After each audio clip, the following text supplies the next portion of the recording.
Yes, it's time. Football at 4, brought to you by Vinny and the team at BMW of Atlantic City for your next BMW right off the Parkway, next to the Home Depot in Egg Harbor Township. Online, BMWAtlanticCity.com. We bring in John McMullen each and every day at this time at JF McMullen on Twitter. You can check out his Eagles and NFL coverage, 97.3 ESPN.com, and Sports Illustrated is where you can check out more of John's stuff now as well. And he joins us now on the Boardwalk Honda Hotline as a lot of NFL stuff. The Eagles yesterday with their press conference, there's more to dive into there, some news with them today. But I guess, John, the big one is the thought that people in NFL circles and football circles, college football, NFL, suggesting that don't be so sure that we're going to see a football teed up and kicked off when the calendar hits September. Shocking and stunning to say that could be a possibility, but are you in that camp? I'm not in the camp, but only because of uncertainty. I think it is so uncertain. We really don't know.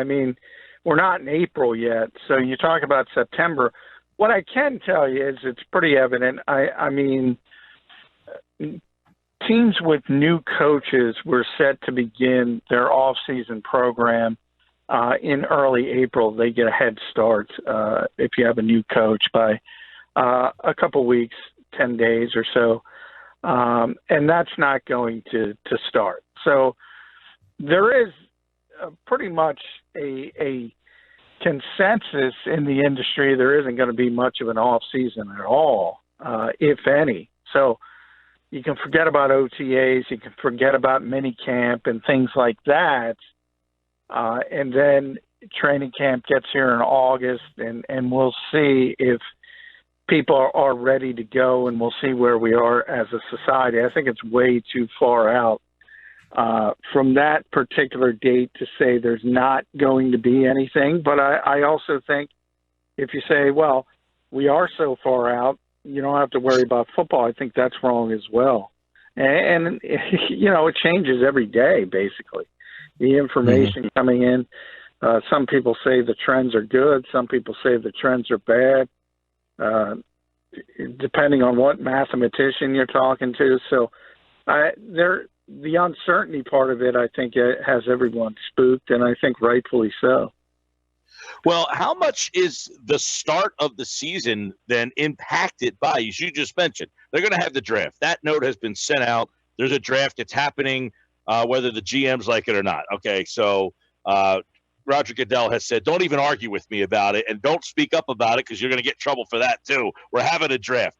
Okay, they're having a draft. But anything after the draft, they can't really do. So no OTAs, no mini camps.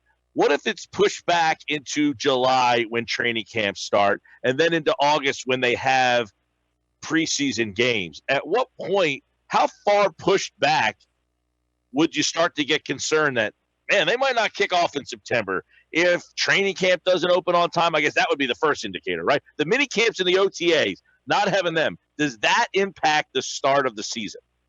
No, and the template for that is 2011. And Howie Roseman talked about this when he was talking to us earlier in the week. Remember, during the lockout, essentially there was no off season, and you ramp things up for training camp, and there was no delay. You started the regular season. So I do think it gave certain organizations an advantage who were better at preparation and things like that. And I think it did hurt rookies and even new players coming from different organizations to not have that ramp-up period to get to learn new schemes, new offenses, new coaches, things like that. So all of that, I think, are valid concerns. But as far as starting the season, as long as you're ready for training camp, and Howie said in some ways it would be better because in the lockout, they weren't allowed any communication with the players. So couldn't talk to them about football, couldn't talk to them about personal matters for that matter. There was no communication permitted. At least in this type of situation, You can Skype, you can Zoom, you can keep everybody on the same page from a mental standpoint. You'll be working with the new players and that type of format to try to get them as caught up as possible. So in some ways it's slightly better because you still have that mental aspect you can go through. But I wouldn't start talking about pushing the season back until training camp. And if training camp doesn't start, then I think you got a real issue. Yeah, I think, and the thought of, we had John Arrand on from the Sports Business Journal on earlier. The NFL is the king of everything, so they probably aren't affected all by the other sports all too much. But, he was talking about the thought of if the NBA playoffs get pushed back and they're on in September and October, or, golf with the U.S. Open that moves their stuff. Fox has contracts with the NFL, golf, ESPN has contracts with the NFL and the NBA. Like, you could have this big mess of all the sports trying to jam in to the same window. I guess the NFL doesn't have to worry about it too much, but that would be an interesting conundrum, I guess, if you will. Yeah, I think in a lot of ways it would be good, especially after all the downtime for the various TV partners, because basically you would have everything, as you say, ramping up at the same time. And in theory, you'd have something compelling every night for television. So I think from the television executive standpoint, they might actually like that. But certainly the other organizations would be working around the NFL. Yeah, I mean, the NFL is just, it is what it is.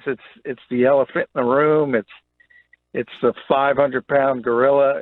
It gets what it wants. And even that regular season NFL game versus NBA Finals, World Series, NHL Stanley Cup, they're going to have to move. The NFL isn't going to have to move. I mean, that's just the way it is. So what's the latest on the draft? They came out and say that it's somewhat business as usual, but are they going to get creative in streaming this? Like the WNBA came out yesterday and said it's going to be a virtual draft. Now, I know the WNBA is much different than the NFL, but how does the NFL capitalize on this situation where everyone's at home and there could be more attention? And there will be probably more attention, not that there isn't already, on the draft in every round. Yeah, I mean, I think that's the way they're looking at it. And sadly, that's one of the reasons they are going on unabated and not changing things. They kind of know they're the only game in town. And if anything, the interest gets picked up. And you've kind of seen it. You see the on-demand numbers for us, for Football at 4. They're always good, but they're up slightly. People need things to do. And the NFL sees that, and I think they're trying to seize it even more.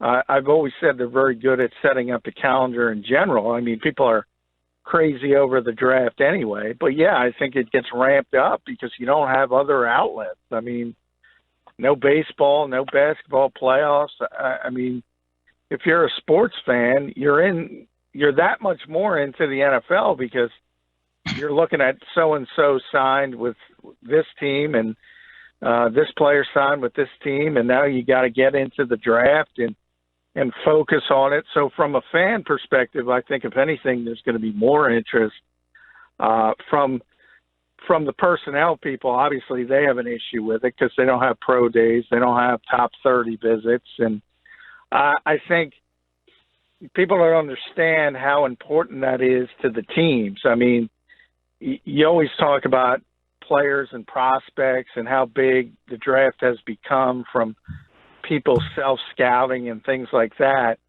But what they don't have, and NFL teams have, is they don't have the ability to talk to these players, talk to these prospects. And sometimes, when you're a first-round talent in the NFL, I've had numerous personnel people tell me this over the years, you never, ever fail because of your athleticism or anything of that nature. You fail for the other things. Could be work ethic, could be the fact that you don't pick up the offense. There's no attention to detail. It could be off the field problems as far as drug addiction, and we've seen that so many times over the years. It's never, if you're a first-round pick in the NFL draft, it's never because you don't have the skill set, the athleticism, the strength, whatever, to play that particular position. That's the easy part. The hard part is finding that extra, what made Michael Jordan different from other 6'6" guys who can jump out of the building. And that's the kind of stuff you're talking about. And that's what you can't get from anything other than getting to know people, really. And that's why it makes everything a crapshoot. So does this change how teams and the Philadelphia Eagles will be looking at these players? I mean, it's much more challenging to get workouts in. You don't have access to state-of-the-art facilities. The timeline for your offseason is now done in 180, as Embiid would say. So what changes now? Are they going to look a little bit deeper for the guy that has the work ethic, the 4-year starter at the smaller school? Like, what's the process and how is that altered? Yeah, I think you have to rely more on your scouts and particularly the guys who are out there, your area scouts who are out there every day during the year and traveling and meeting these guys, and just what I was saying, and meeting their coaching staffs. You have to rely more on those coaches at the college level and the relationships you've built, and try to get the 411, so to speak, on people. Because that is what everyone is concerned with. And then you have to rely on the film more than the workouts at pro days, and especially guys who weren't invited to the combine. And that might be a good thing. That might help, because I think people overvalue physical testing at times. So the fact that you have to rely on just your film work and your mind's not getting clouded by maybe somebody doesn't look very good on the field, but they ran a 4.3, and you say, well, maybe we can get them in here and teach them some things. And sometimes I think that gets in the way. So you could argue there's some good as well. But, yeah, I think you have to rely on those people, those boots on the ground, so to speak, that are out there scouting every day of the year before this all started. John McMullen, Football at 4 here on the Sports Batch, 97.3 ESPN. Is a lot happening with the NFL and what's going on in the world. They, too, getting affected, but not on NFL Draft Day, which, John, can you kind of take the listeners into why GMs and the teams would not want to draft? If everybody's saying, what's the difference? Why is it on draft day?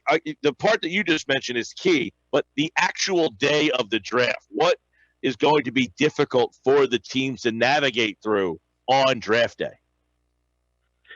I don't think it's going to be difficult to navigate. I just think everybody's going to be in their own little, similar to what we are, and similar to what you guys have been doing, to have people in different areas, and everybody has been Zooming around the country. Zoom is now, everybody knows what Zoom is, and everybody is doing video chats and video meetings.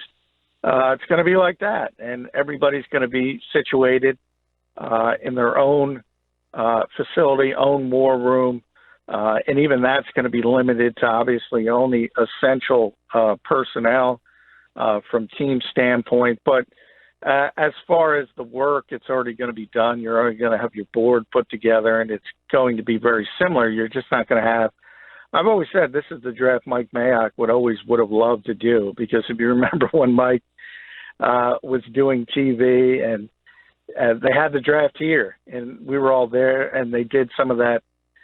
They went to the Philadelphia Zoo, and Mike didn't want any part of that because he was so serious about the prospects and the draft. It was just about football for him. The draft has become this huge entertainment vehicle, and you have all these different ways they have to announce the picks. So that's going to scale back, and it's going to be just football, just the picks. And like I said, some people might even like that. Yeah, it'll be very interesting to see how the less glitz and glamour of the draft kind of I guess it's a more made for TV situation when it's in the studio like this. We'll kind of see how it all plays out. One thing that is up on the docket today as well, I guess, is the likely playoff expansion, and that is going to happen next week. Do you see any hurdles? Do we look at this season coming up having the extra playoff teams? Yeah, that was the plan. I don't see it changing. And by the way, even if CBA failed, I think the NFL was headed in that direction. So if they have a season, they were going to add that extra playoff team. And there's no reason they need to wait.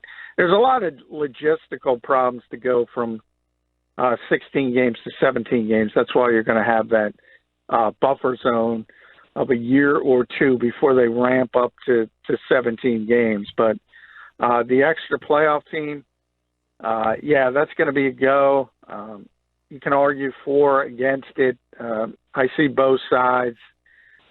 Like I said, if you think about 7-7, 32-team leagues, you're getting a little bit close to 500 and 50% of the teams making the playoffs, which I don't necessarily like.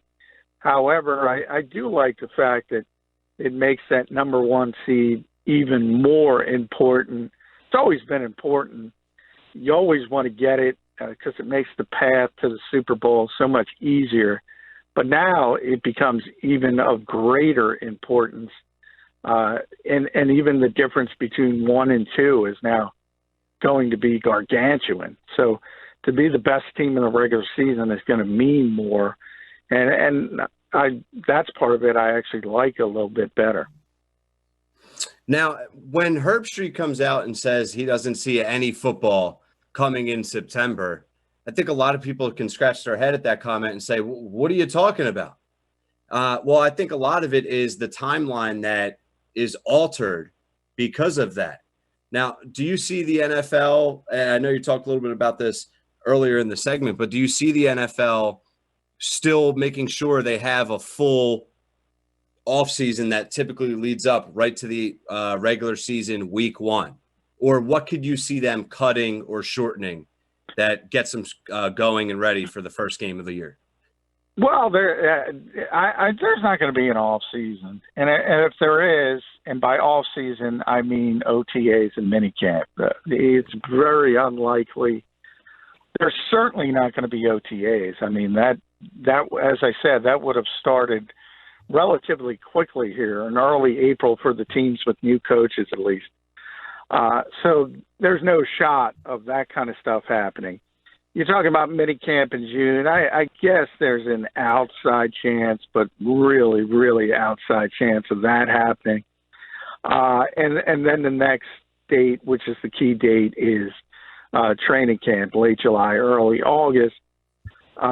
And that to me is the key one.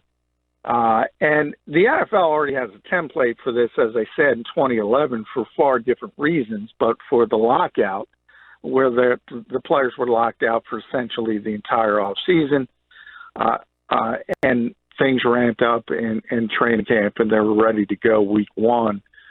So you already have it. The template is there. If anything, as I mentioned, it'll be a little bit easier this time because you can actually communicate with the players. You couldn't back then because they were locked out. So as you do draft new players, sign new players, you can at least talk to them via Skype or Zoom or anything else.